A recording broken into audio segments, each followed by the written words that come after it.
Hello, everyone, and welcome to the Herald's Horn. This is yet again another little special episode that I'm doing here. I am effectively taking this week off. I'm taking some time to try to improve the podcast, think about new things I want to do with the podcast in 2025, things I want to keep the same, things I want to change. When you are hustling and bustling and just thinking all the time about just getting the next episode out, there's not as much time to think about how to improve the podcast, how to make it better, how to make a better product. Over the last 2 months, a lot of my time and effort has gone into making the video version of the podcast better, which is nice in its own way, obviously, especially for people who like to watch the podcast on YouTube, like me. But for everyone else, I'm just, thinking, oh, how about that section? How can we improve this? How can we improve that? So that's kind of what my time is going to this week. And then hopefully you will enjoy the new and improved, we can call it season 2, year 2 of the Herald's Horn next Thursday. But this week, I'm going to do something a little special. There are 2 interviews from earlier this year, from episode 7 and episode 12, that I'm just going to play for you back to back. I really enjoyed both of these interviews. One is with Goldsabertooth, my buddy Tim Goldsabertooth, talking about his life, his art, and of course, Magic the Gathering. And then we are going to have, from episode 12, Sam from the Howling Salt Mine podcast. Both of these episodes were episodes from, the first half of the show's history. Even Tim, very beginning, like 3 months in or whatever. So I'm sure many of you have not gone back and heard these interviews. If you have, maybe you should just listen to them again.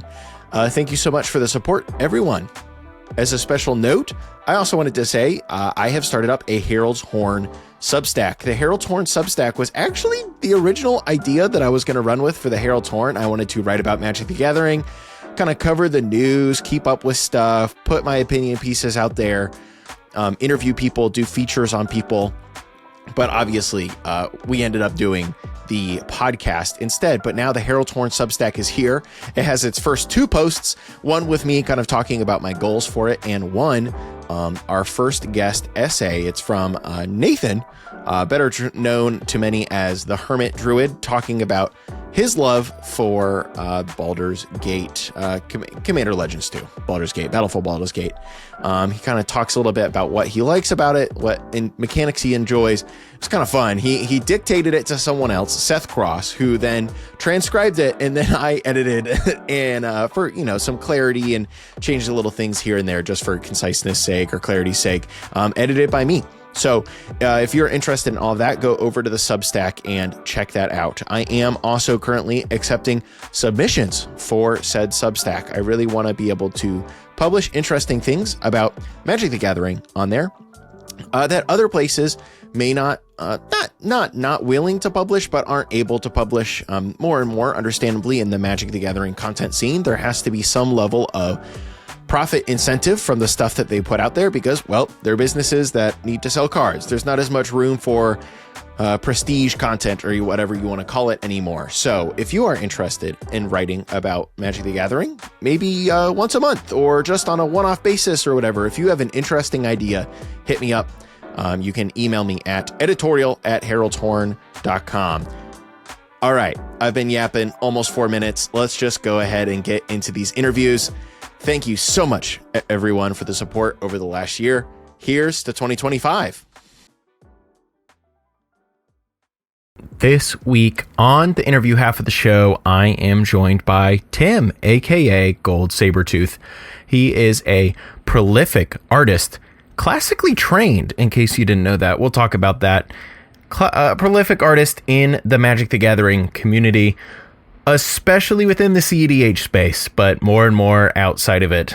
His art features usually Magic the Gathering characters, but applied in his own special style with a heavy dose of pop culture references and references to other related Magic the Gathering concepts that aren't seen in the art exactly, all that kind of stuff. It's something you kind of have to see to experience.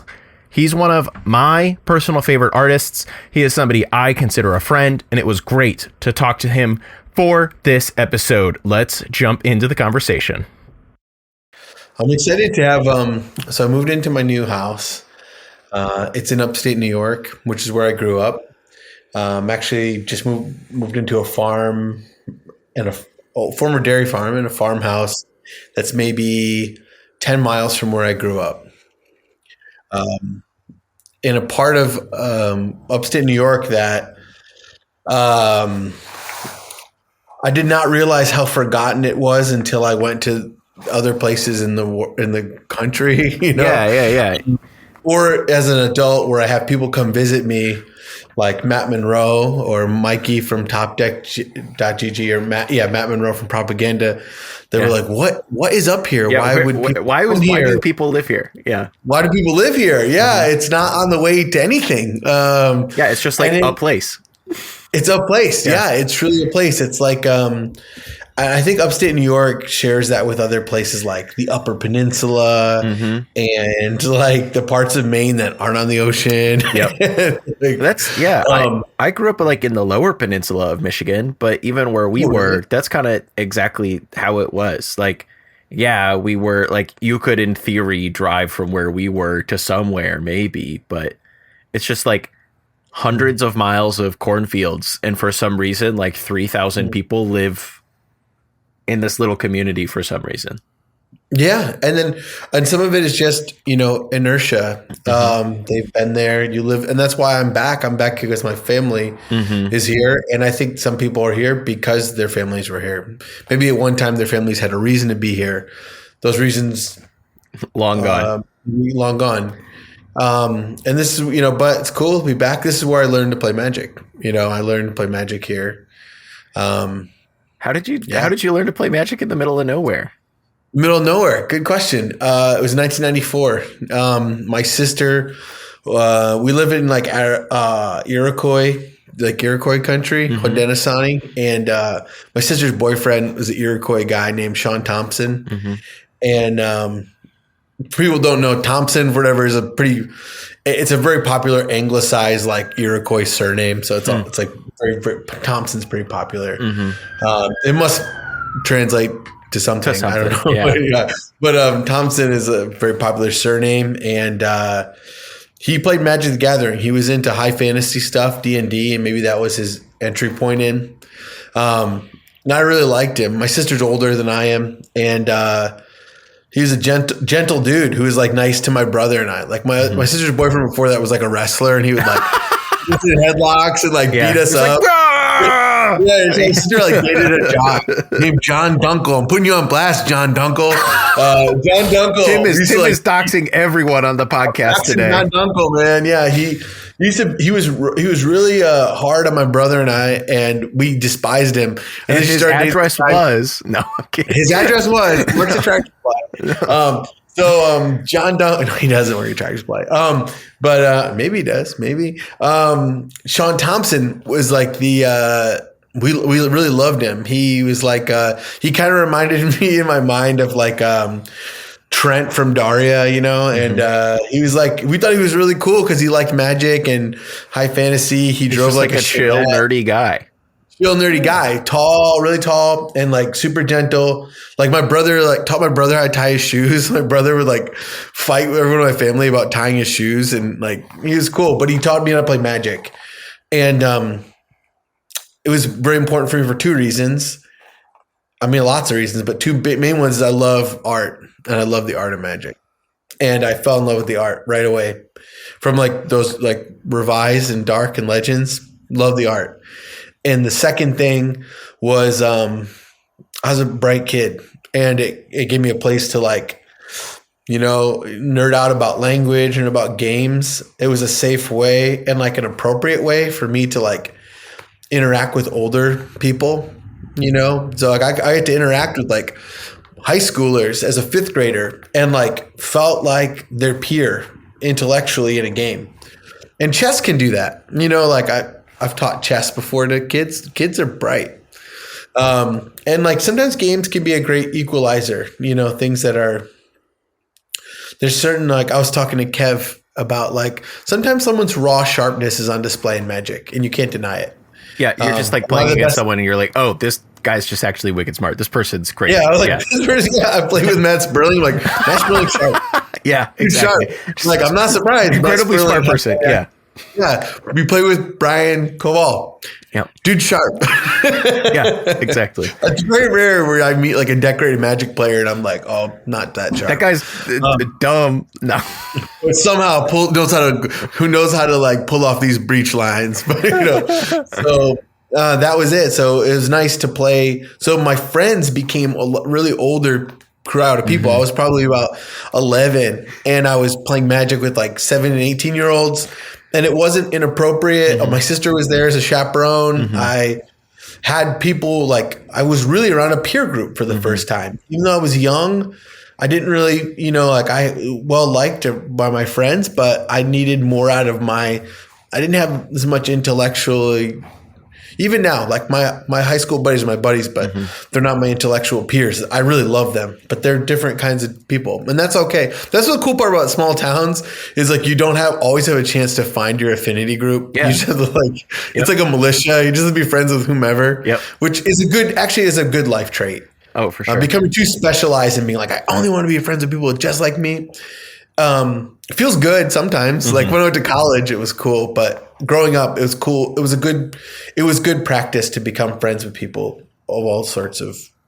It is like so weird that actually the average American life TM or whatever, where like if you just go to school and you're with a whole bunch of people around your same age group, and then maybe you go off to college and you're just around a whole bunch of people of your age group. And then it's like, all right, here's the real world. You have to interact with every single person from every single walk of life every day.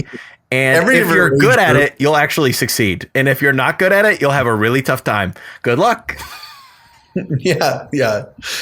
So that's what, and that was cool about Magic. Whereas like you're right, like age group, right, is kind of the thing that the thread that ties it all together for most of our lives. Yep. But it's cool to have opportunities to have other threads tie you together.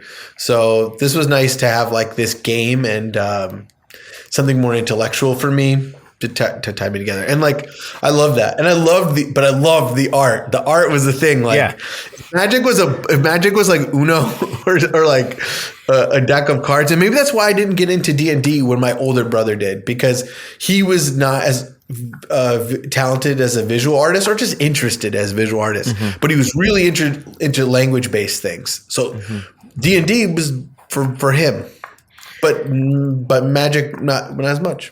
Maybe. So I think like it's impossible for us to talk about Magic without talking about the art. And I think that's why people have such strong opinions about art and Magic. Oh, I just listened to that Ristic study about the faithless looting art, and like that was really abundantly clear to me. Yeah. Okay. So let's pull back the window here a little bit. We've already gotten right into it, which is great. And I love it. But hello, listeners. I'm here with Goldsabertooth, aka Tim. You've already been listening to us talk for like almost 10 minutes, and I'm sure I will have introduced him. No, it's great. This is good. I'm sure I would have already introduced him ahead of time too. But Tim, you got to what I was technically planning on being the frame here, which is your relationship to art with Magic the Gathering. Oh, yeah.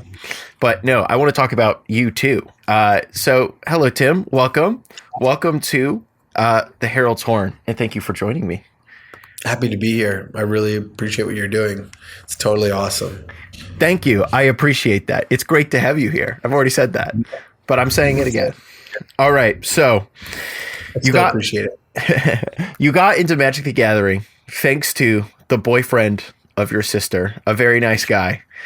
And Sean got you and your brother into Magic, but your brother was more into D&D because you really latched onto art and also the game, but he was less about the art and then ended up doing more of role play and that kind of stuff. Okay, your older brother. Man, but my younger brother, I know this is confusing. My younger brother and I, we're both into art. Okay, I think the art was always important for my brother. Okay, yeah, okay, that makes sense. Okay, three brothers. You being three brothers. You being two of the three. Number two of the three.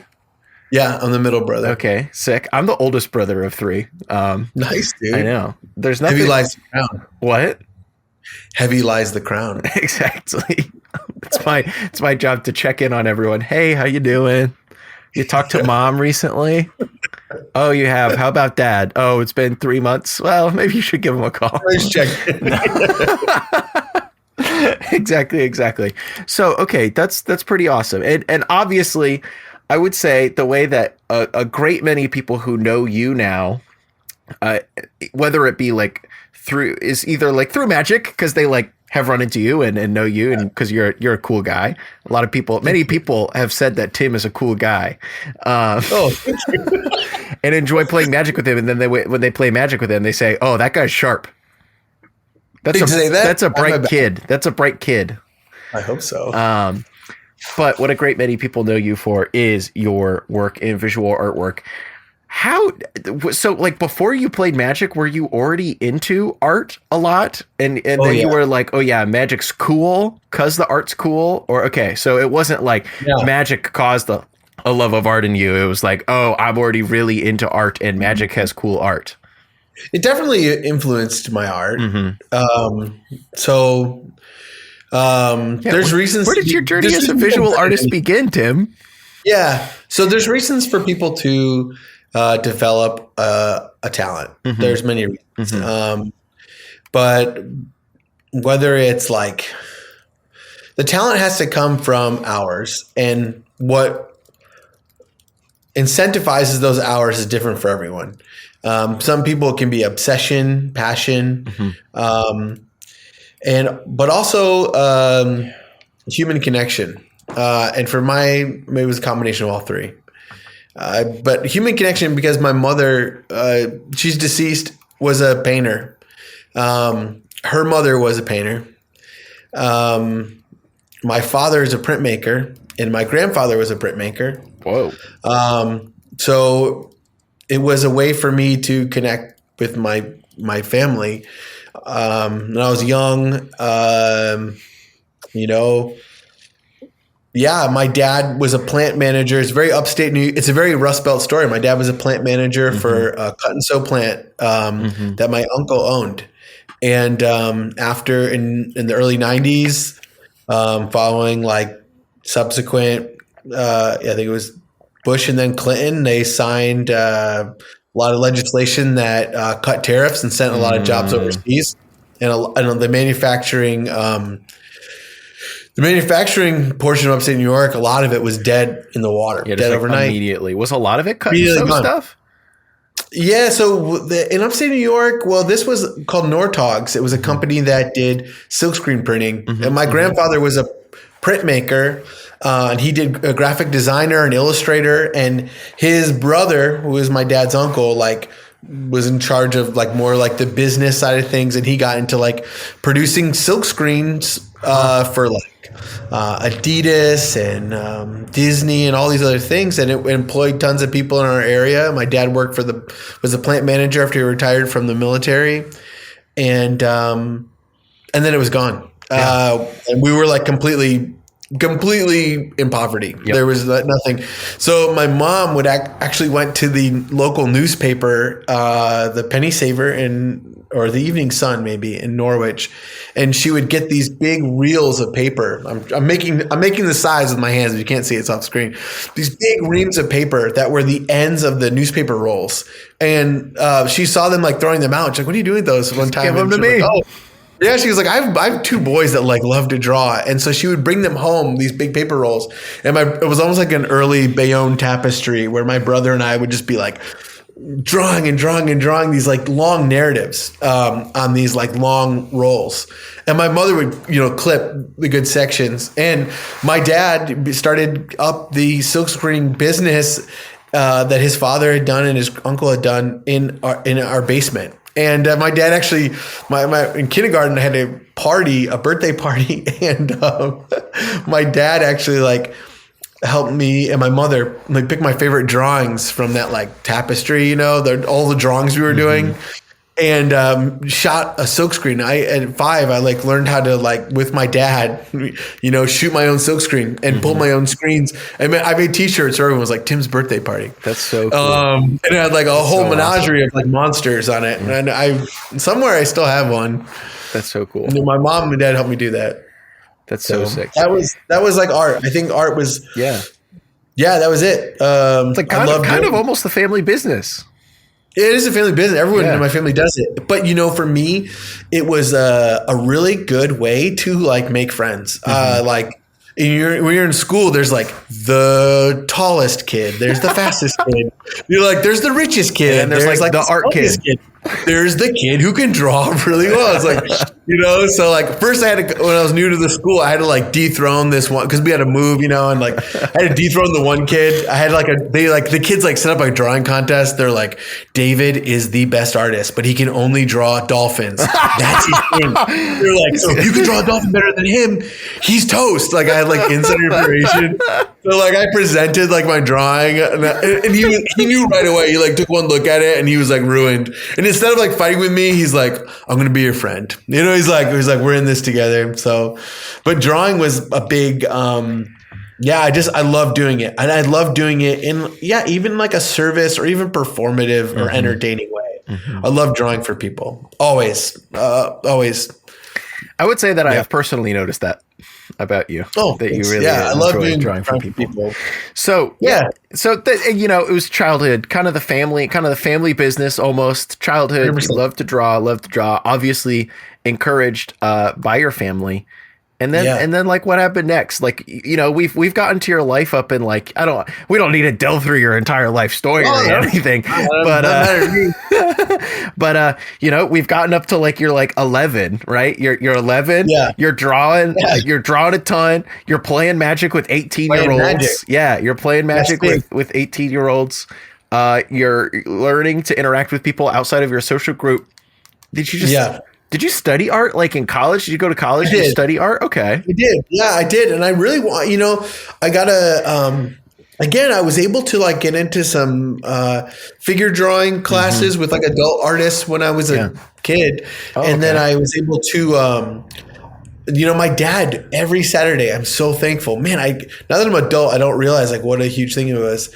It might've been every Friday and Saturday. It was like an hour drive. He would drive me and my brother and I to, drive me and my brother. I don't know. My camera's not that good.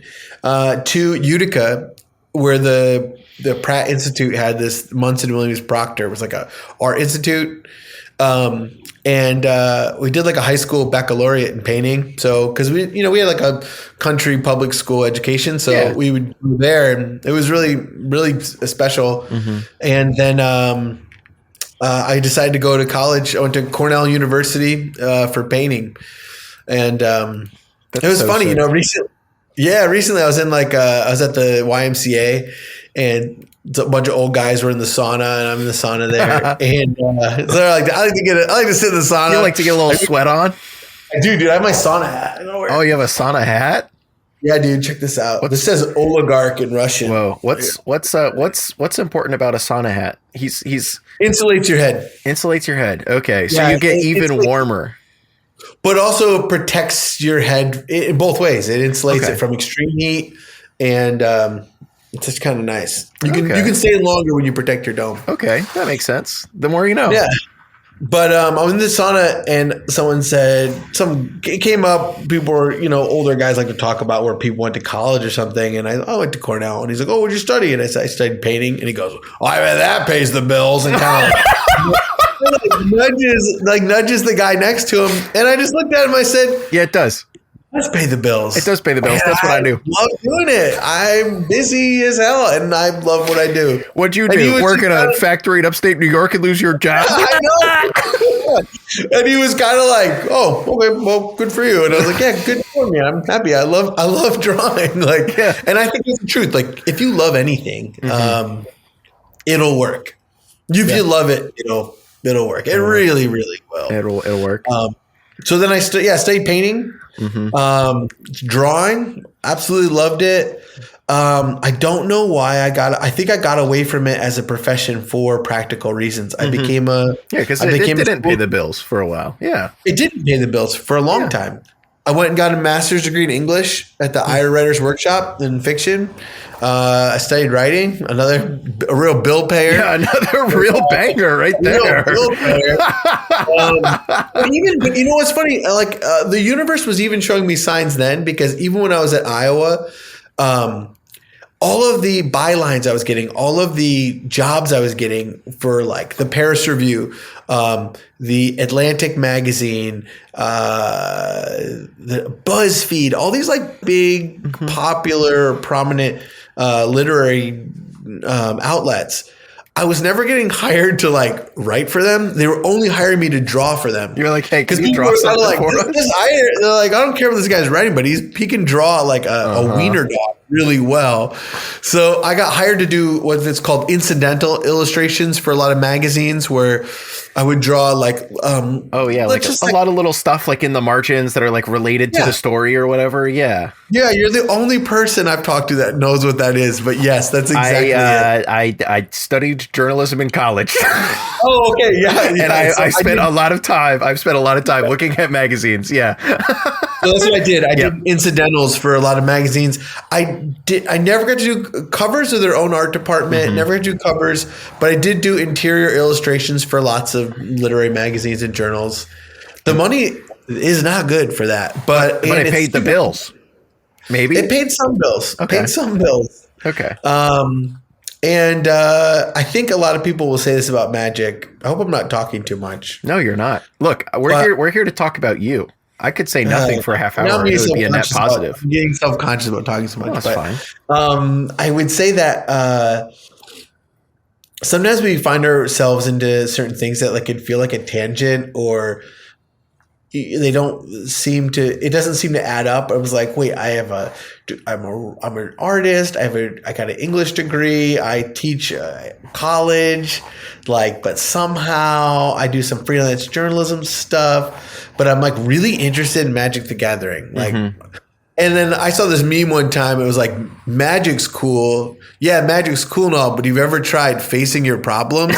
And I was like, what? I felt like so wounded by it. And I was like convinced. I was like, no, I'm so passionate about this that there has to be a reason. And it's not purely that I'm like avoiding something else or like retreating into something nostalgic and emotional for emotional sustenance.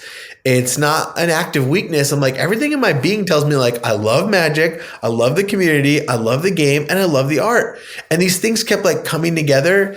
And so I was going to LGS, and there was some truth to that meme. Like I wasn't totally happy in my life. I'd followed my wife for her work everywhere we went. My wife is a healthcare provider, and her job was moves the around. bill Yeah, for sure. And it moves around. Yep. So I was always in a new town, and like I didn't have any friends. I didn't know anyone wherever we would go. We were living on Native American reservations in Montana and Arizona. I didn't even know one. My wife had coworkers, but I would be working remotely for journals and things. I didn't really know anybody. Remote work, albeit convenient, made it. It's definitely lonely. Yeah. It was lonely. Yep. And I was lonely. And that's when I got back into Magic. I was lonely. I drove myself about an hour and a half from the town Tuba City, which is a reservation town on the Navajo Hopi reservation, to the largest town nearby off the reservation, which was Flagstaff, to go play at an LGS. Just to by myself and play F&M and then drive home and get home at like an hour and a half, get home at 1 in the morning. Yeah, get home at 1 in the morning and just go to sleep. But what I found was I was going to play, and it just out of necessity. I didn't have any tokens for like a plant token. I had like a colony garden, and I went and I like got my art pens, and I was like, I'm going to make some plants for myself, and I'm going to make some other stuff, and I brought them with me. And people really liked them, and they were like, oh, "These are so funny." And then actually, that was one of the first dockside dollars at the card shop. Was like, "We're having a Magic tournament. Would you draw a token for me?" You're like, "Here's a treasure." Sure. I was like, I drew a treasure of like the dockside extortionist, like kind of like a campy cartoony of him like holding a bag of money, like Scrooge McDuck. And I thought it was just, they thought it was so funny. And then I was like, wow, like I'm doing that thing again where I'm uncomfortable and I'm lonely and I'm falling back on like my talents to like build community and meet people. And it worked. I just started doing them and then certain things just went viral. That's it. I started just making them for just being lonely, playing Magic, and doing art to try to make friends and influence people. Yeah, for sure, for sure. And for perhaps the uninformed listeners who don't know of Tim or don't know Tim very well, Tim is now, I would say, quite well known and quite successful at doing commissions, doing stuff just for Tim, all this kind of stuff, and it's all. I would put up examples of the work on the video if I wasn't such a lazy editor, but I'll link to it in the description, so you can check out Tim's stuff in the description. All a live preview. Yeah, the Dockside dollars. Yeah, that's like the most popular thing I've done. Yeah, the Dockside dollars are sick. And it's not even about the drawing. It's sometimes it's about the conceit. It's just like a goofy conceit. Yes, exactly. Like, it's like, it's like, it looks like a little dollar bill. It's just funny. Yeah, it's like a visual gag. A little dollar bill that happens to have a dockside where the president would be or the person would be. and it's funny because it's a treasure token and dockside makes a lot of treasures. Yeah, and that's it. And that's the only joke. And it's just it's simple enough. And I think humor plays a big part in my art. It always has. And it's just funny enough. And that's it. That's really it. And that's it. Like I think humor is a big thread too. Here's the one I just did. It's a little Crom and Timna action. What's that for? So this was from a Discord, the Blue Farm Discord.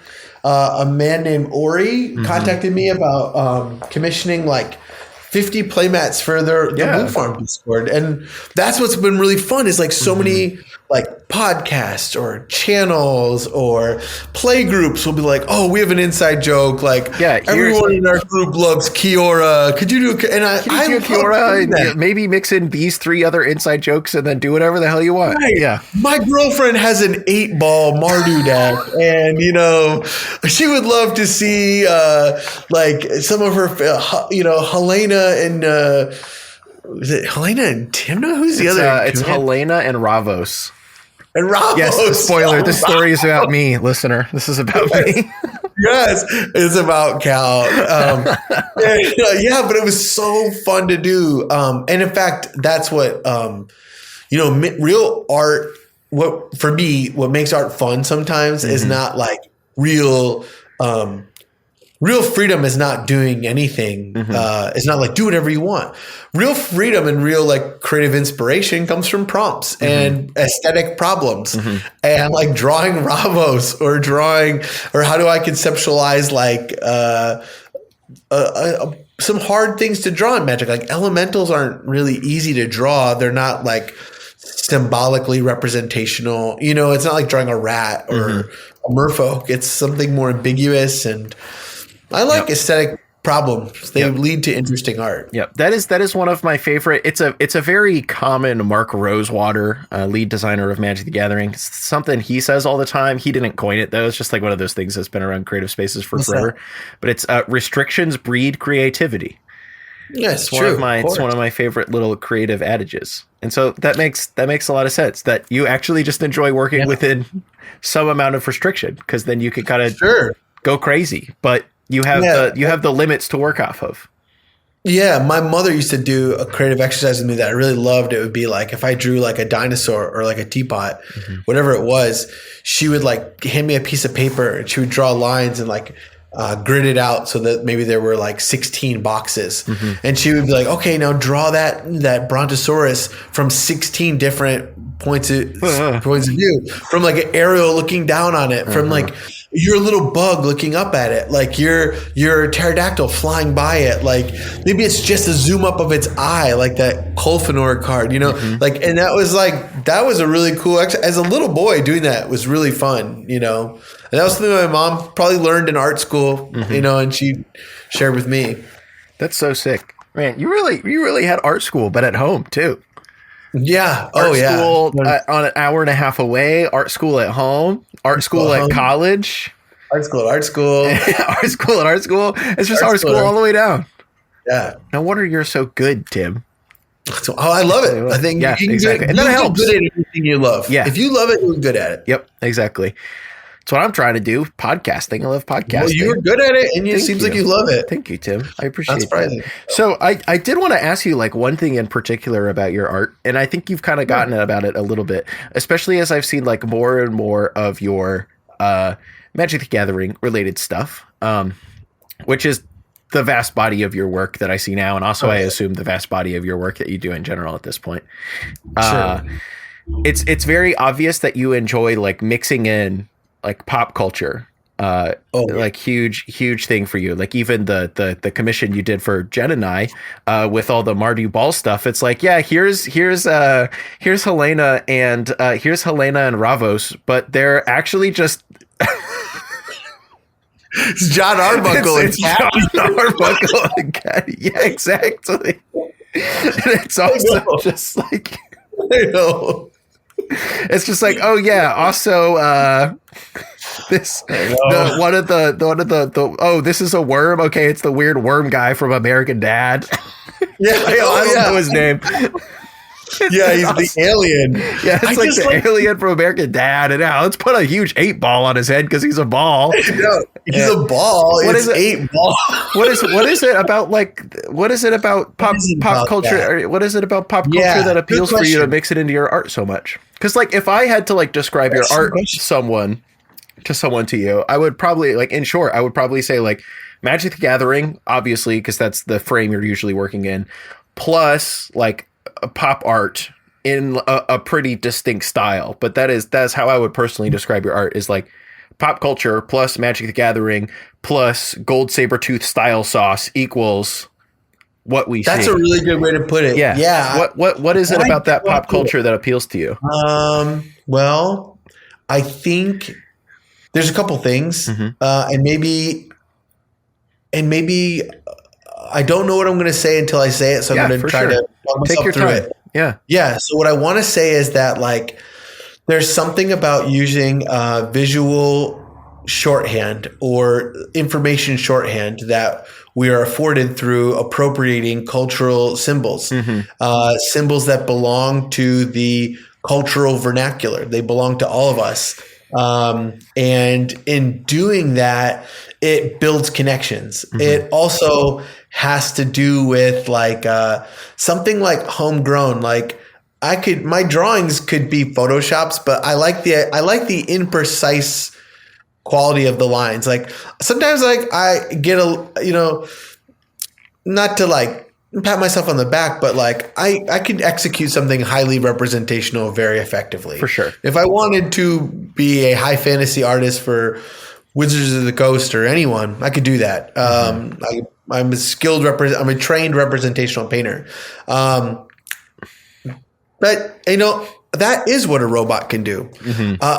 AI, what a robot can't do is have a sense of humor, and a sense of humor.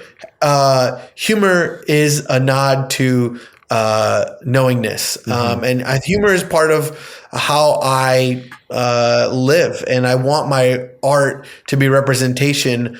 I want my art in some way the experience of viewing my art in some way to feel like the experience of spending time with me. I think the experience that's not the aims of all artists, but a lot of art I do like, whether that be literature or film. The experience of artist and viewer is similar to what you could afford in life as a companion. Like it's part of yourself that you're sharing with other people. And I do like to use humor in my life. I know I spend time with you and we laugh a lot because it's part of, maybe that's part of my way of caring for others and part of my way of making life more bearable. I like to laugh as an act of caring, act of empathy.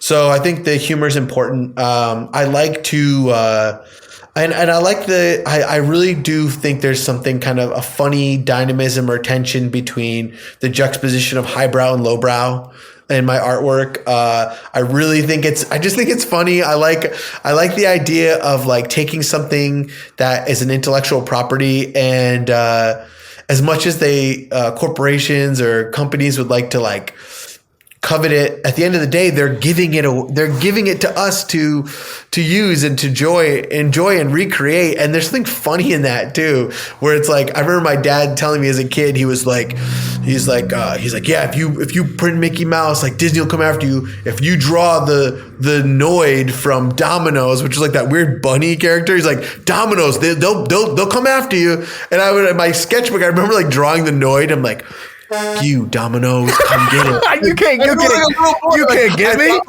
Some eye in the sky, like the domino. Like I was like, oh yeah, well I'm gonna draw Bart Simpson, and if you got a problem with it, come get me. Here I am, you know. So I thought there's something funny about that, and that's what I love about like going to Chinatown and like there'll be a Spider-Man toy, but it's called like Spider Guy, and he's like green and yellow, and it's like so funny to me, you know. And I love bootleg representations of stuff, and they crack me up. So I think that's part of humor, and it's part of hubris. And that's kind of what I'm doing to Wizards of the Coast. Like, it's like a lot of people are like, ooh, you're going to draw Kinnan? That's a Wizards thing. Like, ooh, you're going to make a Mardu shirt? Aren't you afraid of like Mark Rosewater, like banging down your door and being like, hey, give me those Mardu shirts. Like, and I don't know, like, come get it. Like, I mean, like, come after me. Cause at the end of the day, it's like, I feel like it's an act of, there's some sincerity to it, and it's an act of love and a desire to share. And the big thing is I make tokens, and like, I'm not like, trying to like peddle bootlegs. Like I'm not trying to fool anyone with what I create. Like my orc, like this is like, does not look like the wojacking like orcs. This is not. It doesn't look like an orcish bowmaster's. No, and I would never want to fool anybody. I want to create something. I want to tell visual jokes, and that's it. And it really is like, yeah, some people say that maybe people tell jokes when they're uncomfortable. Maybe I do. Yeah. Maybe it's like, humor was important for me. Like when I was 25, I got diagnosed with alopecia universalis. All my hair fell off in like 2 months. Like my eyebrows fell out, my eyelashes, my beard, like my hair, like my fingernails, toenails, everything fell off. And like, I have to joke about it because otherwise you're going to go cry about it. But like, and there were some times when I did cry about it, you know, and, that's tough. And actually, yeah. And like wearing the hat is like, honestly, I used to wear a hat almost like defensively, like hide it, you know, but now it's mostly just my head is actually cold. Yeah. You don't have insulator up there. Yeah. But, and like the glasses too is like a practical thing where, it keeps debris out of my eyes because I don't have eyelashes or eyebrows. Oh, yeah. But it helps. And but I think like, yeah, humor was another thing that was like kind of like a raft to weather the raft of the Medusa. You know, it's like that's what kind of gave me safe passage across turbulent emotional waters. So humor will always be part of the magic cards and the inside jokes, because the inside jokes, the recognition of a joke or an Easter egg builds connections. Like I didn't tell everyone like, hey guys, look at these soy jacking like orc armies. Yeah. No, but I put it out there, and every time someone goes, oh my gosh, I've seen this, like that makes me like happy. And then they're soy jacking about the meme. Like, right. And that's what memes are about. Like that's what's so powerful about memes, you know, is like, I'm happy to be a kind of visual artist that like incorporates memes, because memes are like, I know plenty of artists do it, but I like, I still think at some level Wizards like in magic world and fantasy art takes itself like kind of seriously. It's like, this is high fantasy, but even that is just like, you know, kind of derivative of like Arthurian legend or Tolkien Arcana, which was their own interpretation of like England or who knows what. But I feel like all art, whether you like it or not, is an art of its time, and the memes are the art of our time, and it builds connections. We send memes to our friends to make them laugh, but also to communicate something like stuff, a knowingness. Yeah. So when I create like the Orcish Bowmaster's playmat, I have one over here somewhere, but the Orcish Bowmaster playmat was interesting because it's a lot more subtle because it's mostly just the composition, but you can see here. You got to see the orcs all here, but it's not as on the nose, but it's a riff off of the meme, Me and the Boys. Oh, Rhino. Oh my gosh, I never noticed that before until Electro right now. Yeah, and Green Goblin. Yeah, and they're actually all in the same poses, and that's like why this one has a horn. And again, it's not like on the nose, but I think even if you did not recognize that, Cal, I think unconsciously or I recognize like unconscious level, you do recognize something familiar here. Yeah. So that's important to me. That's why I think that's what it is. Somewhere there was a coherent answer. Hey, maybe not. I think that was a great coherent answer. And I also think that is a pretty great place to end our conversation for time-based restraints. Oh, yeah. Do you have anything else you want to say, Tim? Anything else to get in? What else would I say? I really do want to thank the artist community and the people who love my art. I receive so much love daily from people. There isn't a day I don't like tune into like just some magic show or watching gameplay channel and see one of my tokens or one of my playmats, and it's not met with anything other than just intense gratitude. There's no like haughtiness. I don't feel competitive with other artists. I truly mean that. Like I want other artists to succeed. There's no one doing what I'm doing. I'm not trying to do what anyone else is doing. There's plenty of room for all of us to eat. And I want artists helping artists. And I also want to give a shout out to like all the people who like share my art and like hype me up and like share and commission me and hire me, and it's my sincere joy. I just gotta, and it's cool too. Like sometimes I gotta order for some tokens for the Dockside dollars, and I sent them, and I didn't even know I sent them to Forrest, the actual guy. Yeah, the actual guy who drew Dockside. Yeah. It was like so cool. Or like I just sent t-shirts to Donnie Caltrider, who's like this great magic advocate. And I sent a t-shirt to Modfly with their real name, and I didn't know it was them. It was such like a wonderful experience to be sending art to people and sharing in that way. And so I'm just unbeknownst to me, you sent me a sick Malcolm. Oh yeah. Malcolm. Yeah. Didn't even know you. It's on the other side of my office. Dude, that's what I love to do. Yeah. So I'm really thankful. I think of myself as like the people's artist, but I wouldn't be the artist of the people. So I'm really thankful. Tim, thank you so much for joining me. I appreciate it. And especially thank you for joining me.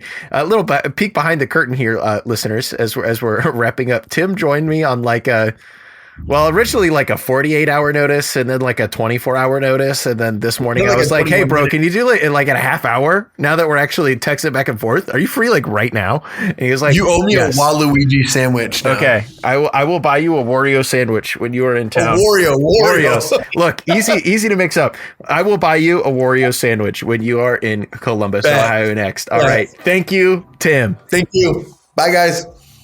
I am kind of continually amazed that, at least in common parlance, Stan as slang does come directly from the Eminem song, as far as I'm aware. Yeah. Yes, it 100% does. I was talking about it with, I think it was my friend Nick, and I mentioned it to him, and he was like, what's Stan? And I was like, well, and like I described it. Yeah, and he was like, isn't that Eminem song kind of like problematic and has like an abusive like fan celebrity relationship? And I was like, it's cool now. Exactly. And so now this is of course relevant because there's a new Eminem single that came out. I'm not last prepared. Weekend. That's I haven't what heard I brought you on here to talk about today, Sam. I've only heard that it's bad. I've only seen people making either. fun of it, so I have no idea. I've seen people making fun of it, and I've seen people being like, wow, at least he's not using his new cadence with sucks. So yeah, not at all. Not at all. It's really the Stan thing, and then beyond that, there's very little Eminem facts in me. For $1, name a fact about Eminem. Stan? Did I already mention Stan? Shoot. I should have disqualified Stan. That's on me. Name a non-Stan fact. A non-Stan fact about Eminem. He was in the movie 8 Mile. Oh, shoot. Name an Eminem factoid. He was in his own movie. Not there. Well, Sam, thank you for joining me on this episode of The Herald Torn. Great to chat with you. Oh, yeah. Glad to be here. I hope all the tutors and duders out there are having a great time today. Tutors and duders?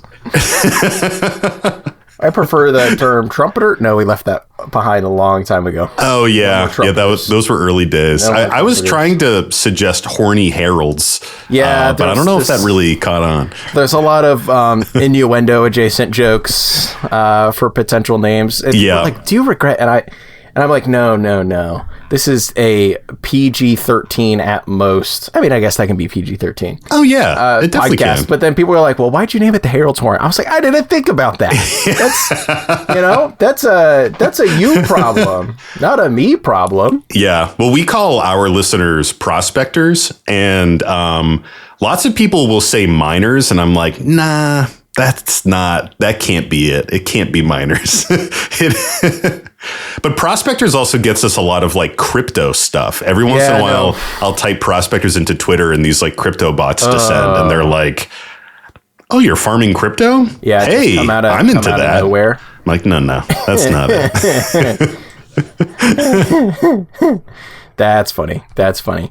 Well, yes, Sam, host, co-host? Host technically. I'm very pedantic about the host co-host title within the Howling Salt Mine. Okay. So, yes, okay.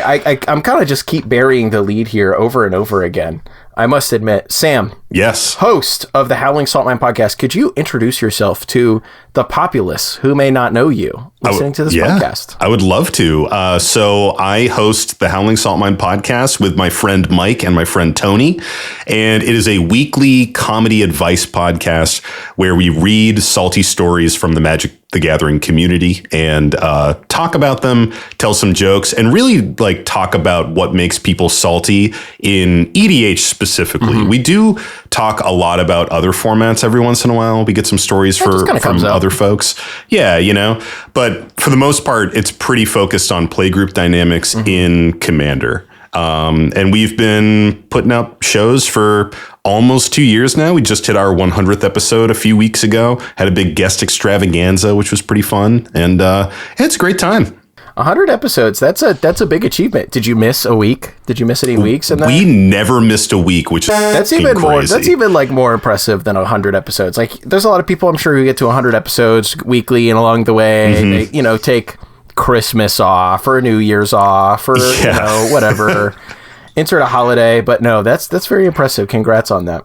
Thank you. We talk about taking Thanksgiving off every year because our numbers suck ass on Thanksgiving because we're a Thursday release show like you guys. It's like Happy Thursday. Here's Happy Thanksgiving. Here's a podcast. Yeah. But our Canadian listeners and our international listeners love it. Yeah. They're like, we're not celebrating. Exactly. Come on, give us something. Finally, a piece of content on Thanksgiving. Yeah, exactly. But yeah, I mean, we're a pretty, we swear a lot, and we tell some like kind of, I guess you'd call it a dirty joke or two. Yeah, so it's not really something you want to like turn on around the family. Yeah, with grandma while you're digging into the sweet potatoes. Yep, for sure. Yeah, I mean, but what if she's into EDH? Like, what if she's been mean at the EDH table? Kind of give her a little lesson, Yeah, Grandma, you need to listen to this. Let me show you. You're getting salty around the cribbage board. You gotta chill. This reminds me of episode 55 of the Howling Salt Mine podcast, Grandma. Turn up your hearing aid. I've got something for you. Yeah, I mean, honestly, you can translate a lot of those salty lessons to many games. It's funny because we had an episode a while back where I was hanging out with my parents and playing some card game with them. I think it was Gin Rummy, and they were getting so fucking salty. It was like ridiculous. I was like, you guys gotta chill. I was like, this is where I get it from. And I was also like, I'm definitely talking about this on the podcast. Like, are you kidding me? This is gold right now. Are you a leading salt lord yourself? Are you beholden to so like, are you mining your own salt on the podcast? Is that where it came from? It's really that's kind of the I'm origins. A real salty guy. Yeah. What is the origin of the Howling Salt Mine podcast? Like, what makes you sit down and say, "Oh, me and my two buddies are just gonna do this"? So I've been playing with the same like dedicated play group for I think like 4 years now, maybe 5 years now. That's and nice. we play weekly for the most part, and we do miss weeks. We're not as dedicated as the Howling Salt Mine podcast. Those guys are crushing it. As a play group, we flake constantly, but we started tracking our games one day in a big old spreadsheet, and actually got like 2 or 3 years of data out of it, which was pretty fun. A couple games a week over the course of a long time. And as we were playing games, at a certain point, we noticed that we were just getting so salty. It was sucking a lot of the fun out of the game. Me in particular, me and my co-host Tony are the two saltiest bastards on the show, easily. And I like to say that I'm somewhat reformed now, and I don't quite get as salty, but sometimes it still does come out. But we started tracking our games, and one of the things that we wanted to start tracking, we kind of started to track silly things, and one of the things that we started was the saltiest baby. The saltiest baby this game goes to Sam. Literally. Yeah. So we would finish a game, and then we'd talk about who the saltiest baby was, and we would give that person a check mark, and it would roll up into all of our statistics, because we're all a bunch of engineers. Yep. And met in engineering school. So it would roll up into our big statistics sheet, and you know, when you see that you're a 27% salty baby, that makes you want to change. You gotta chill out a little bit. Yeah, you're like one in 4 games I'm salting off. Like, that's not good. No. So we started to track that. We tracked, like, in our CDH games, we would track Misplay Bay, which was whoever had like the biggest most egregious whatever. misplay. Yeah. And then we would track like the archiest of enemies, because Tony was being the arch enemy all the time, and we needed data to back it up to kind of like we're just like, hey, show him. We actually have to prove to you that you are the problem. Exactly. Yep. So that was an element in our play group. Then we just had a Discord where the 4 of us would hang out and like chat about new cards and new decks and things like that. And one of the things that we started to do was find these funny, salty stories on Reddit and kind of share them with each other in our Discord. So, you know, everybody who's been on the EDH subreddit has seen a story like... It's 80% of the subreddit at this point. It literally, exactly. I got a lot of feelings about that too. Yes. but they're stealing my bit. No. Well, they used to have like a dedicated Tuesday, like complaining day. Maybe it was Monday mornings, I think it was called. I don't like that. They like could that. use some branding. Hey guys, welcome to Monday. Welcome to Monday here on the Horny Podcast.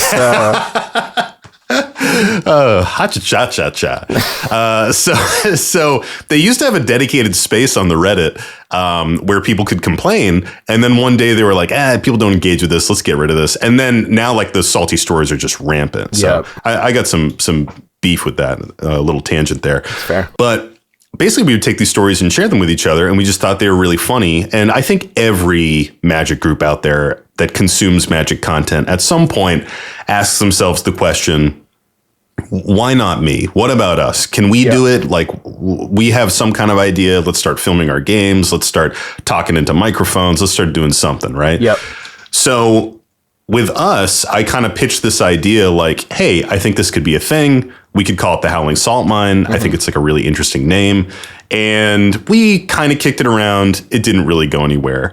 Then it was maybe like 5 or 6 months later, I went on my sister's podcast. She had a podcast for a few years called Let's Talk Nerdy. And I was out visiting her in Nevada, and figure and dropped in to do kind of like a guest spot where we talked about Thundercats and Captain Planet, as you do. And my sister-in-law heard that episode and was like, "You just have a crazy voice for podcasts, man. You should definitely do this. You've got the voice for it." Yeah, and people have been telling me that my whole life. Yeah. And finally I was like, well, I do have this idea. Like, maybe I'll just pull the trigger on it. So I got Tony and Mike together and we were like, let's just start recording a few episodes. And we got like 2 or 3 done and we didn't hate them, which was good. And I recorded our intro song, which really kind of made it stick. It's been the same intro song the whole time. If people haven't heard it, it's a little parody on the final countdown.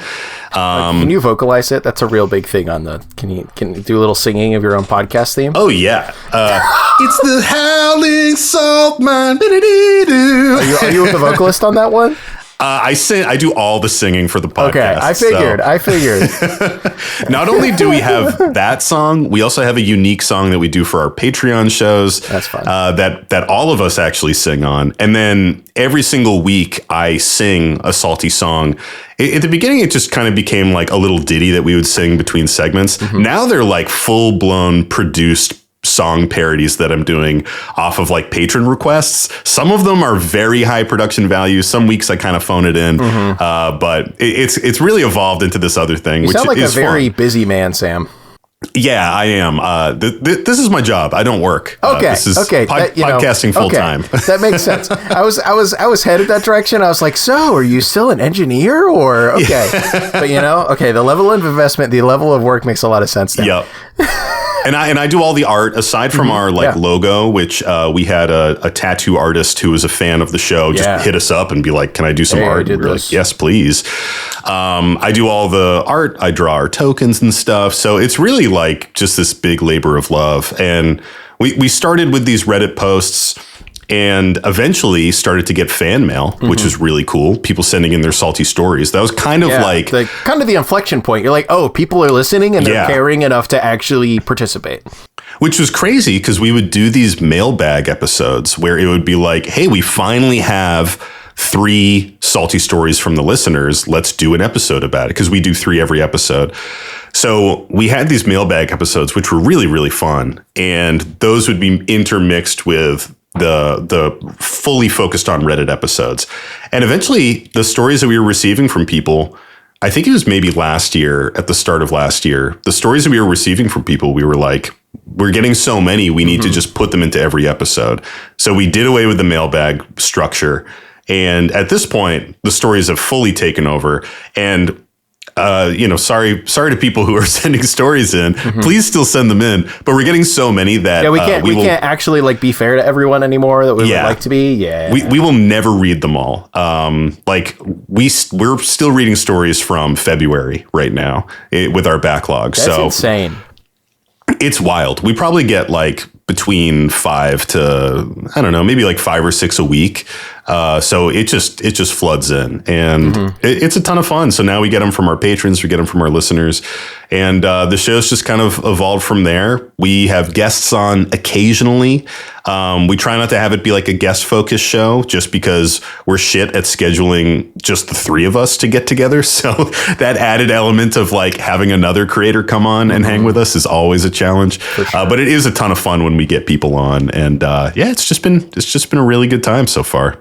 Heck yeah, I'm glad. And it seems to obviously be working out for you guys very well. I always like it. I always love hearing the stories that are like, yeah, we just decided to do something and then it really worked out. I mean, it helps that you guys are exceedingly fun and exceedingly competent and all those kind of things as well.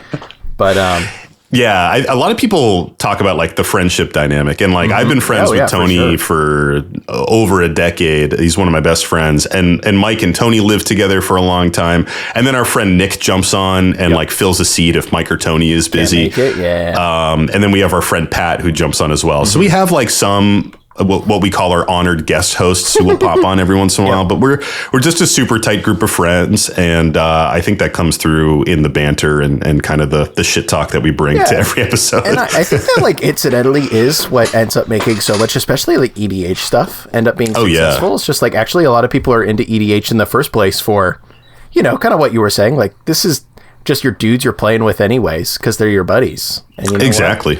You know what? That's what a lot of people are into it for. So if you can like replicate that in interesting content that people are looking forward to, then Pog. Yeah. To use a technical term, Pog.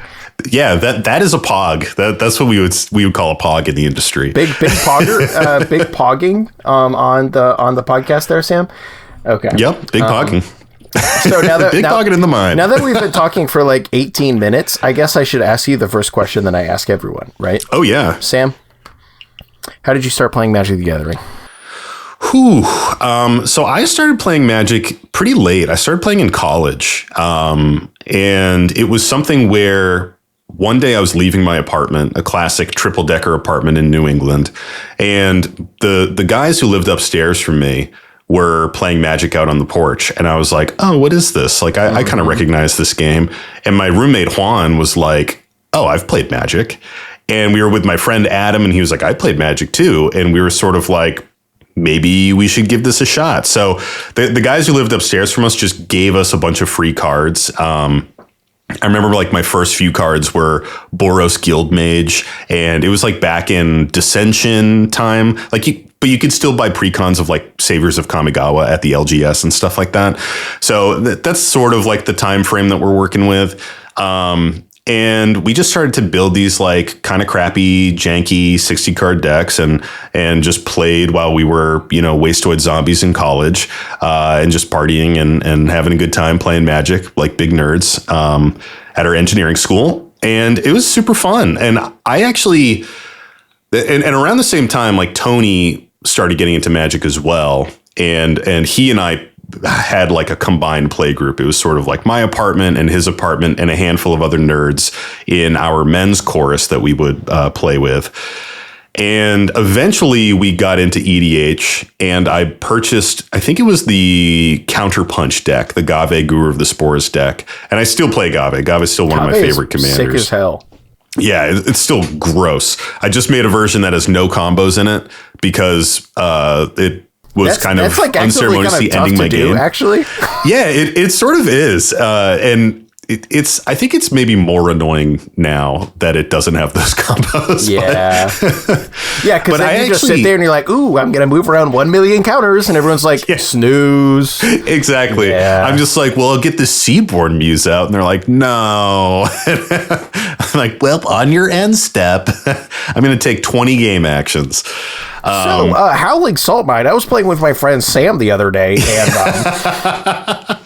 yeah, that's the classic joke whenever we make somebody salty. They're like, I'm going to write in about you. Yeah, exactly. Actually, you're the problem. I would love for that story to come in. That'd be so please, funny. That would be amazing. Just like to read this a story that's about me. Story, and you're like, wow, this guy sounds like an asshole. And you get to the end, and you're like, it was you, Sam. It's me. It was you all along. My comeuppance.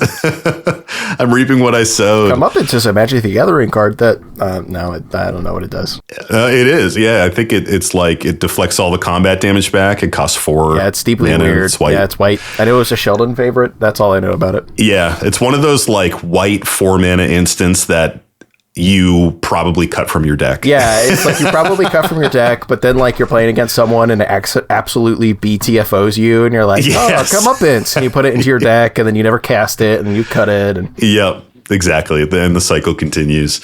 But yeah, I got in college, and I really didn't like EDH when I first got into it.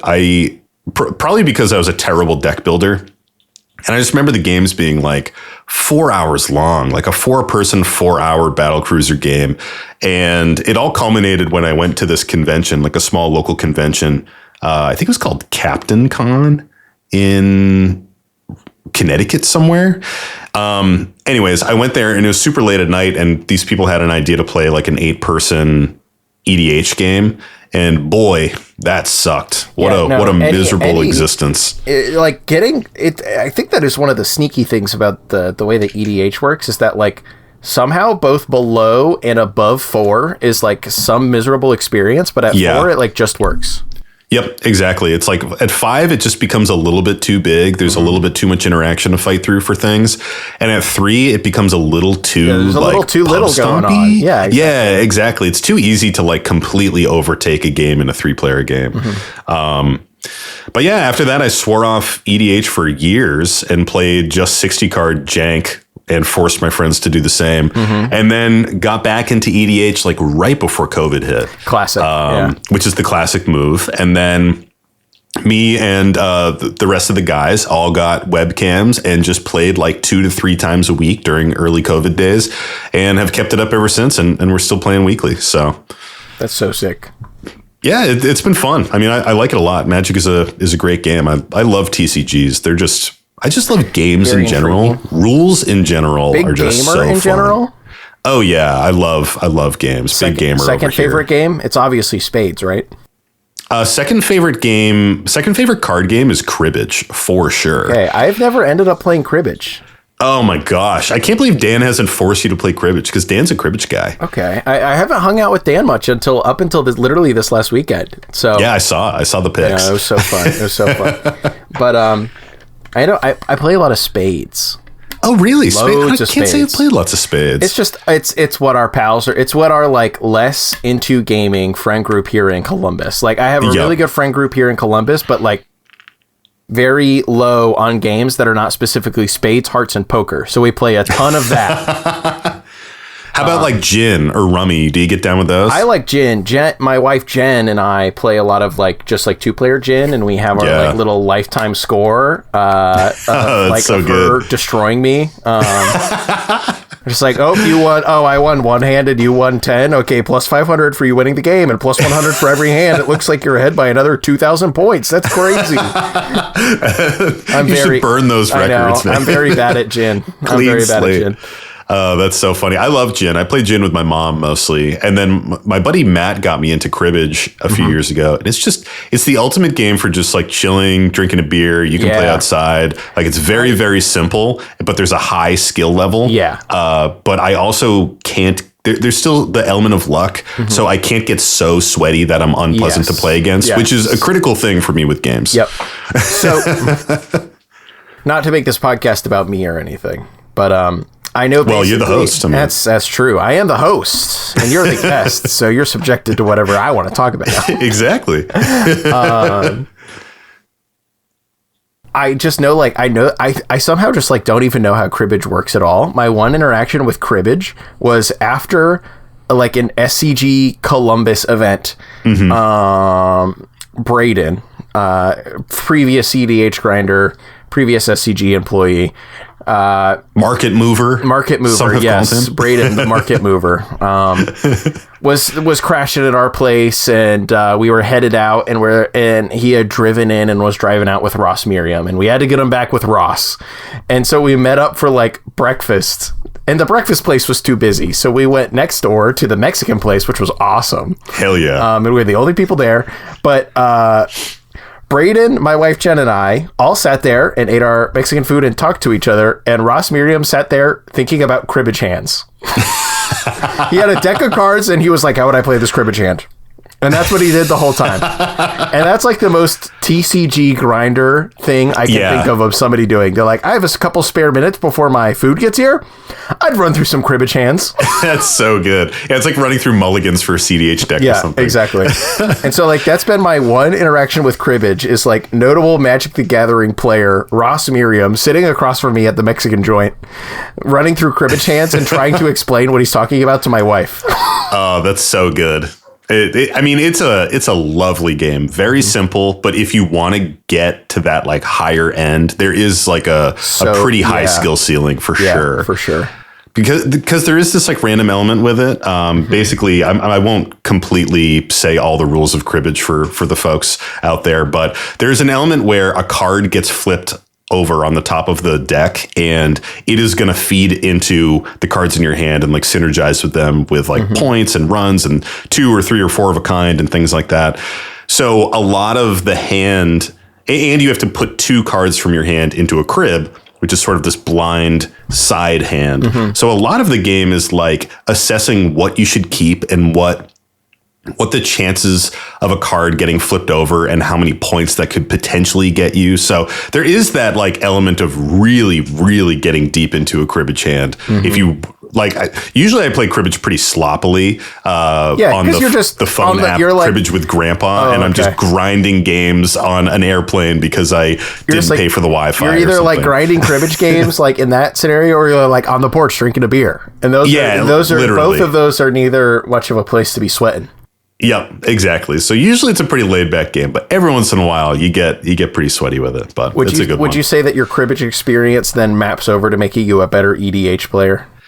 That's interesting. I think my EDH play makes me a better cribbage player for sure. That's fair. Honestly, I think Magic the Gathering and understanding the rules of Magic the Gathering makes you a better gamer, period. I think it makes you better at digesting rule sets for complicated board games or card games or things like that. I think just the concept of the stack makes you better at like sequencing games that may not have that firm structure and have some ambiguity to them. So, I mean, it's definitely made me like voracious for games with overly complicated rule sets. Or even games with very simple rule sets that have complex interactions. Like Love Letter is my other favorite game. I don't know if you ever get down with Love Letter, but that game fucking rules. I do play it from time to time. I've not played it as much as I would like to.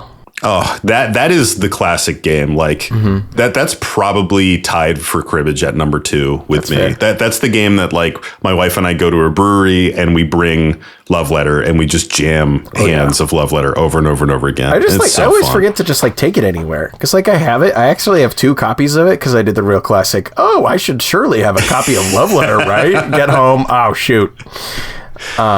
We have a travel one and then we have one for home. So we just like keep a little home and play, one in the glove box and one on the board game shelf. Like literally, we just like either keep it in my fanny pack, my backpack, or her purse. Yeah, and that's ideal. And it's just always there. So. You just always have it. Yeah, exactly. What's not to like?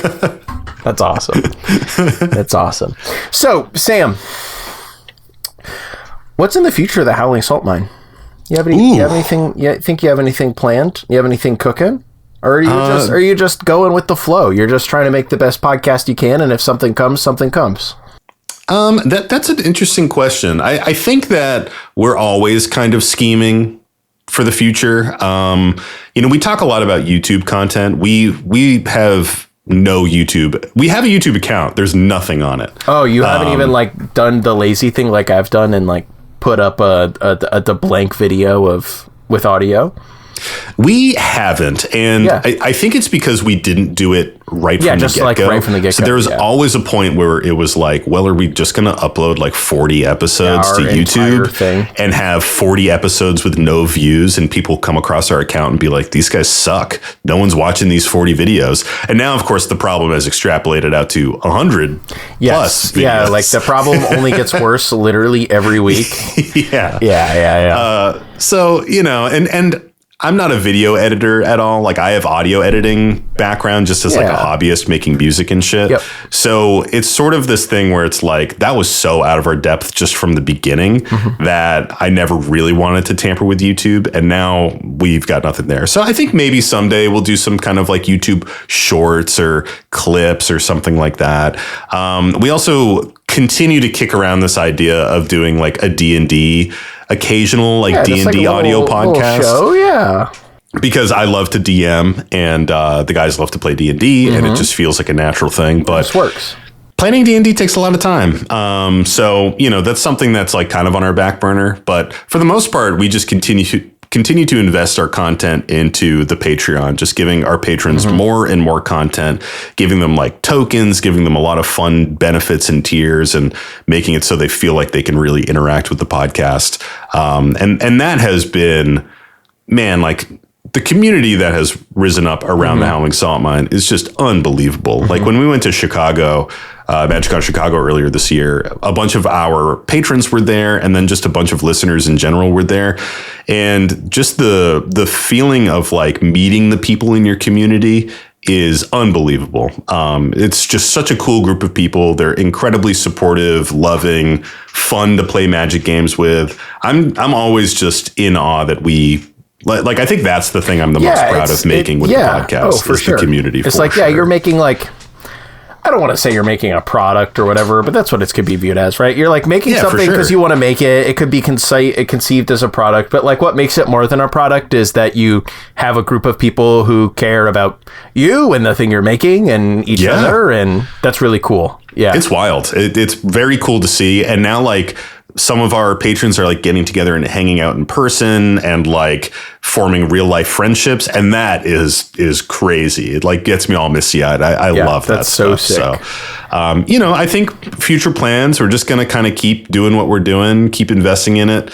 We're just always hoping to get like more guests on the show. But again, we're such awful schedulers. So like getting that, I think we're our own worst enemies in that regard. Scheduling is so tough. We're still working through that stuff. Scheduling is rough, so tough. Not to put myself into the gutter here, but behind the scenes, I DM'd Sam 2 days ago when I was in Philly, and I was sitting in the car with Ian and Lua and Jen, and I was like, holy... I had an entire week off of work, and do you know what I didn't do? Line up a Herald's Horn guest. You know who I've wanted to talk to? Sam. I bet Sam's free. and usually I am. Like that's the beauty of doing the podcast full time. Like I jump on Dan's Monday noon stream. Yeah, because you just can when he does it. Because I'm just home doing nothing. I'm like, I'll jump on, dude. I'll like take a couple hours away from editing to play some Magic with you. Yeah, that part is fun. I do feel bad that I'm like the worst stream guest for late night streams because people invite me and I'm like, I just don't have the time. I'm a great guest when I'm there. I'm in bed at 9 p.m. Come on, dude. Yeah. I tried to be, but I at least want to be playing some video games before I go to bed and hanging out with my lovely wife. So, I already play Magic on Tuesdays. I record on Thursdays. There's only so many nights of the week to Magic. Look, the creator scene is tough for us wife guys. Let me tell you, dude, it literally is, man. All these single people out there, they're like, I'll stream every single night. I'm like, I can't be doing that. Yeah, exactly. 7 p.m. That's when I hang out with my hot employed wife. Literally. That's like when I need to have dinner on the table for my lovely wife when she comes home from work. It's like, well, special shout out to Jen for making me a Cobb salad so I can be recording at 6:40 p.m. Eastern on a weekday. Otherwise, this would never be happening. Yeah, it's a struggle. I think the work-life balance when you're doing something like this is a huge struggle. It's crazy. But yeah, especially once you're like full time. Oh yeah. Because it's like on one hand I don't work, and on the other hand every day is a work day. Yeah, certainly. It's like that was one of the toughest parts about that was one of the things that contributed to me eventually like leaving playing with Power, because like it wasn't my full-time job, but when I was the social media guy, it was kind of just like always online. Like that was kind of my job. Oh my God. Yeah. Or like that's the hard. We had a really big online community. And so there's always like, I could always hop in the Discord and chat with the guys and the girls. I love doing it, but it's, part of it's work too, which is just weird. But yeah, I feel like my phone is constantly buzzing because I do all the social media for Howling Salt Mine too. Yeah, exactly. And if it past a point, there's just literally always something you could be doing. Yes. Yeah. There literally is. You could be putting more effort into the parody song. You could be lining up your second guest. You could be, you could be drawing more playmats. Yeah, which exactly. People are like, give us more playmats. Exactly. Like, I want to. Exactly. Please, I want to. It's just like there's literally always something you could be doing, and it's just you could be stream guesting on a new stream and plugging your podcast for a new audience to maybe hear about it. There's just literally always something. So yeah. There's so much that you can do. So you really have to like take your moments, find your time, and like turn off your phone every once in a while. Have you like figured out, do you have like a system? Because I know some people have a system. Oh no, my system is that I have horrible ADHD and anxiety. Okay. And I'm a chronic procrastinator. Okay. So usually I will like read manga for 4 hours and then be like, oh my God, I have so much I need to do. Are you that's usually my system. Sam, are you a One Piece reader? Oh, you know it, dude. All right, everyone, turn off the podcast. We're spoiling Egghead right now. Okay, yeah. I would love to. Are you kidding me? I've already talked to Andrew Rothwell and Tori from Scry Babies and like so many other people about making like a One Piece podcast. That would be like my dream. I already have like a name. I've like, I've got a lot of stuff figured out for that. Sense. So maybe someday. Maybe someday. Just like a fifth project for your plate. Yeah, exactly. In between all the other stuff. But yeah, I love One Piece. I love manga just in general. When I was younger, I was a big anime kid and I really enjoyed it. But as you get older, like I just don't have the time to binge, 6 to 10 hours of television to crush even a small season of a show. But anime but manga, like, please, I can, use the bathroom and read a couple chapters or like read 10 before I go to bed and read another 10 when I wake up. Like it's so easy to just crush manga. Get through it's the it. Best. Yeah. I love it. It is a very approachable art form. As long once you get used to swiping left, then you're set. Sorry, swiping right. I scroll down. I'm a scroll downer. Scroll downer. Sheesh. Yep. This guy does not use the Shonen Jump app. I don't. I use some illegal.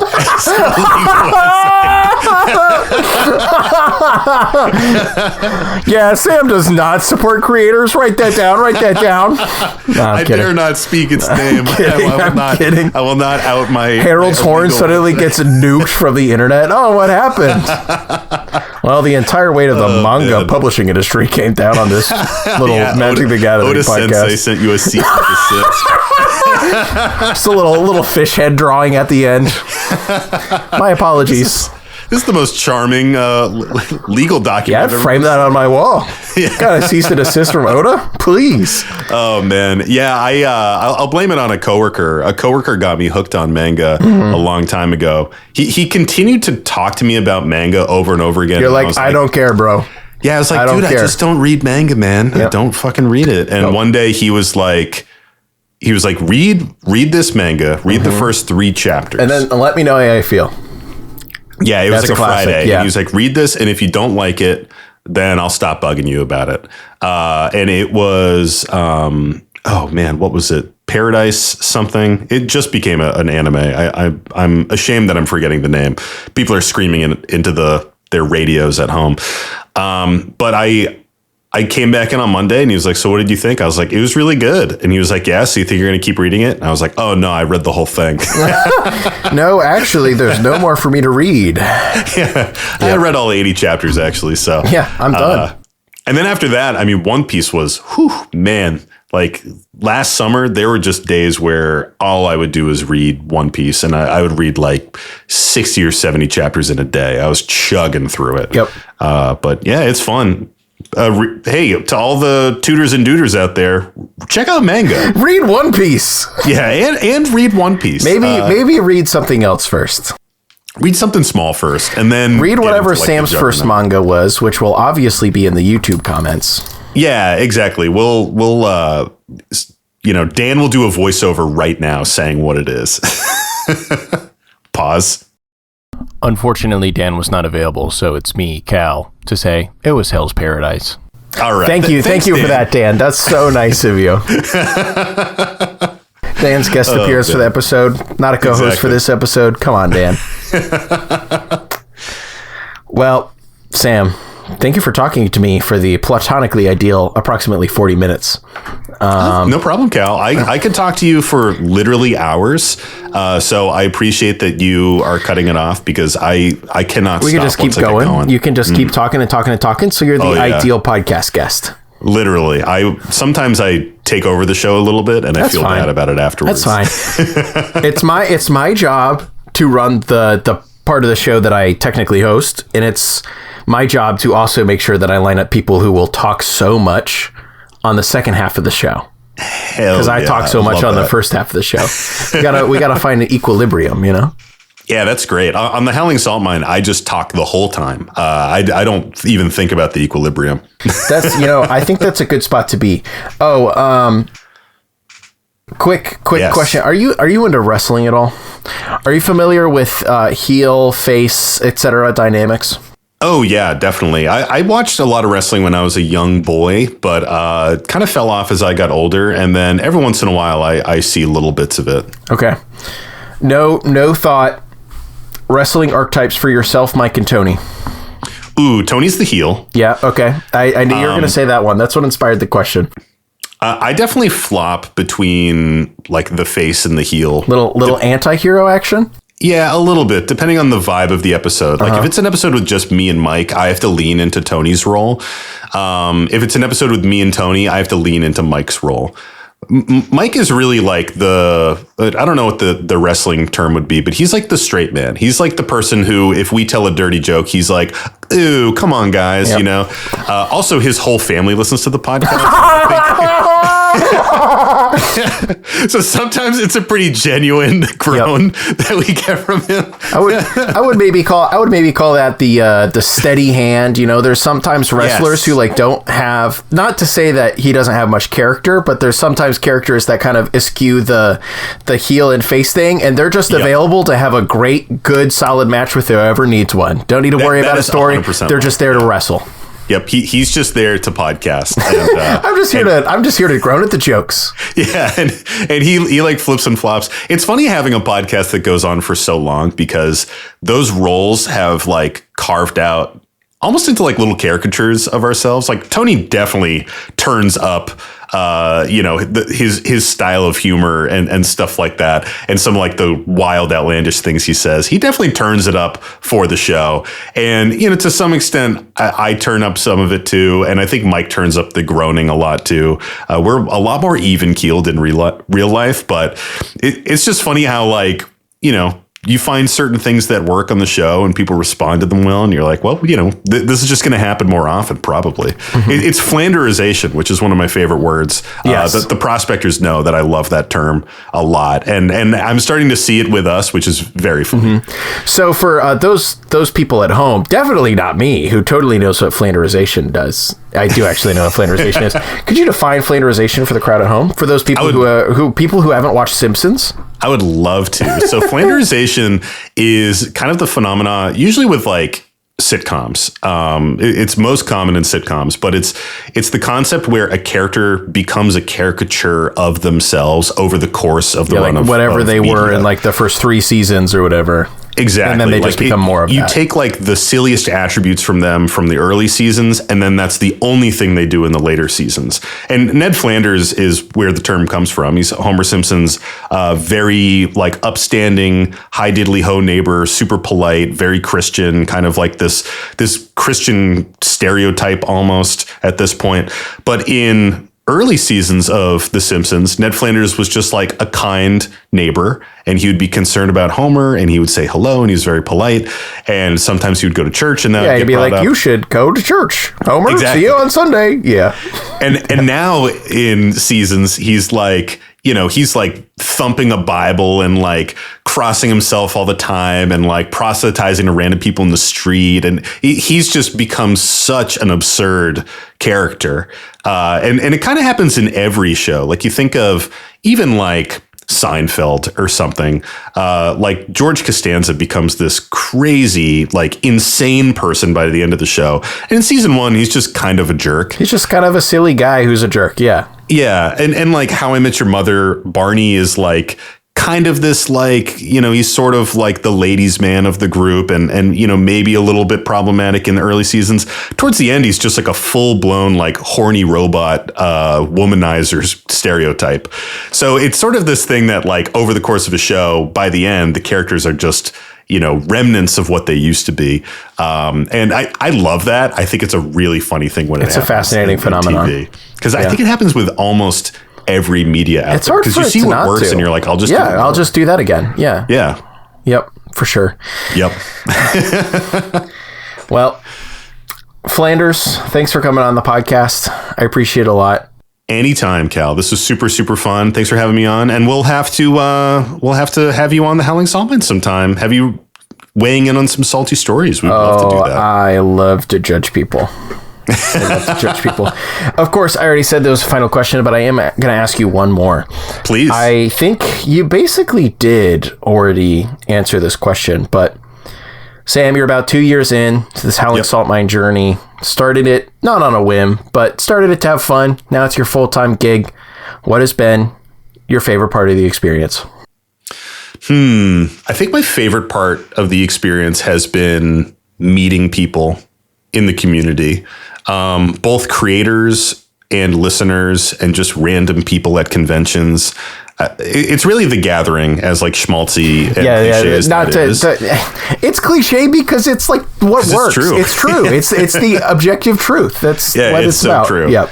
Like every time I go to a convention, I come away just with like such a full heart and a love for the community that's out there. And I think sometimes people are on Twitter a little bit too much, or Instagram or what have you. And you're just hearing all this negativity and drama. And then you meet people in real life and they're just awesome.